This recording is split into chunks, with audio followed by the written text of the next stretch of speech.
Hello friends, NCERT series में class 7 चल रहा है। चैप्टर 7 देखेंगे आज। मौसम जलवायु तथा चैप्टर का नाम है मौसम जलवायु तथा जलवायु के अनुरूप जंतु द्वारा अनुकूलन। पहला पॉइंट है, मौसम की रिपोर्ट भारत मौसम विज्ञान विभाग द्वारा तैयार की जाती है। वर्षा को वर्षामापी नामक यंत्र से मापा जाता है। किसी स्थान पर तापमान, आर्द्रता, वर्षा, वायु वेग आदि के संदर्भ में वायुमंडल की प्रतिदिन की परिस्थिति उस स्थान का मौसम कहलाती है। तापमान, आर्द्रता और अन्य कारक मौसम के घटक कहलाते हैं। किसी मौसम की रिपोर्ट से स्पष्ट होता है कि अधिकतम और न्यूनतम तापमान को प्रतिदिन रिकॉर्ड किया जाता है। इस तापमापी को अधिकतम न्यूनतम तापमापी कहते हैं।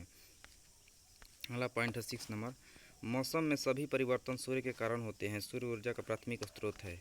किसी स्थान के मौसम की लंबी अवधि जैसे 25 वर्ष में कथित आंकड़ों के आधार पर बना मौसम का पैटर्न उस स्थान की जलवायु कहलाता है।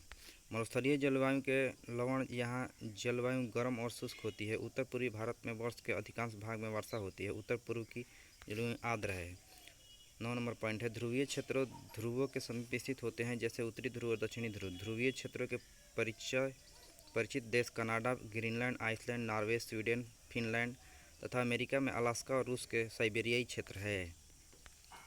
Bharat, Malaysia, Indonesia, Brazil, Congo गणतंत्र, केन्या, युगांडा और नाइजीरिया कुछ ऐसे देश हैं जहां उष्णकटिबंधीय वर्षावन पाए जाते हैं। विश्व के मानचित्र में ध्रुवीय क्षेत्रों को नीले रंग से दिखाइए, इसी प्रकार उष्णकटिबंधीय क्षेत्र को लाल रंग से।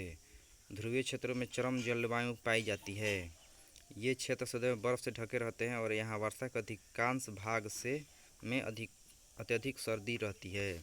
ध्रुवों पर 6 महीने सूर्यास्त नहीं होता और बाकी 6 महीने तक यहाँ सूर्योदय नहीं होता है।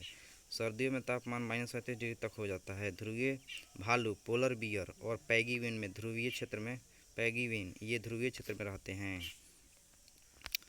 ध्रुवीय भालू के सारे शरीर पर सफ़ेद बाल फर होते हैं, जिससे वे बर्फ से सफ़ेद श्वेत पृष्ठभूमि में आसानी से दिखाई नहीं देते। इससे उन्हें अपने परभक्षीय शत्रुओं से बचाव में सहायता मिलती है। ध्रुवीय भालू को इससे अपने परभक्षीय शत्रुओं से बचाव में सहायता मिलती है। ध्रुवीय क्षेत्र में रहने वाले अन्य जंतुओं में अनेक प्रकार की मछलियाँ, कस्तूरी मृग, रेनडियर, रोमड़ी, सील, व्हेल तथा अन्य कई प्रकार के पक्षी सम्मिलित हैं। उष्णकटिबंधीय क्षेत्रों की जलवायु सामान्यतः गर्म होती है, क्योंकि ये क्षेत्र भूमध्य रेखा के आसपास स्थित होते हैं। उष्णकटिबंधीय क्षेत्रों में सबसे सर्द महीने में भी तापमान सामान्यतः 15 डिग्री सेल्सियस से अधिक रहता है। गर्मियों में तापमान 40 डिग्री सेल्सियस से अधिक हो जाता है। वर्ष भर दिन और रात की लंबाई लगभग बराबर होती है। उष्णकटिबंधीय वर्षावन भारत में पश्चिमी घाटों और असम में पाए जाते हैं। ऐसे वन दक्षिण पूर्व एशिया, मध्य अमेरिका और मध्य अफ्रीका में भी पाए जाते हैं। गर्मी 24 नंबर पॉइंट है, गर्मी और वर्षा के कारण इस क्षेत्र में विभिन्न प्रकार के पादप और जंतु पाए जाते हैं। वर्षा वनों में पाए जाने वाले प्रमुख प्रकार के जंतुओं में बंदर, कपी, एप्स, गोरिल्ला, चीता, हाथी, तेंदुआ, छिपकली, सर्प, पक्षी और कीट है। टूकर नामक पक्षी की लंबी बड़ी चोंच होती है, जिससे वो फलों तक पहुंच सकती है। उष्णकटिबंधीय वनों में पाए जाने वाले अनेक जंतुओं की तीव्र दृष्टि, मोटी त्वचा और ऐसे वर्ण रंग की त्वचा होती है, जैसे बिलाव, परिवार के शेर और चीता। लॉयन टेल्ड लंगूर, जिसे दाढ़ी वाला एप भी कहते हैं, पश्चिमी घाट के वर्षावन में पाया जाता है। इसके सबसे प्रमुख विशेषता इसकी चांदी जैसी सफ़ेद श्वेत आयाल है, जो सिर के चारों ओर गालों और चिबुक टोड़ी तक रहती है। यह फल खाता है, बीज, कोमल पत्तियां, तने, पुष्प और कलियां भी खाता है। भारतीय उष्णकटिबंधीय वर्षावन का एक अन्य परिचित जंतु हाथी है।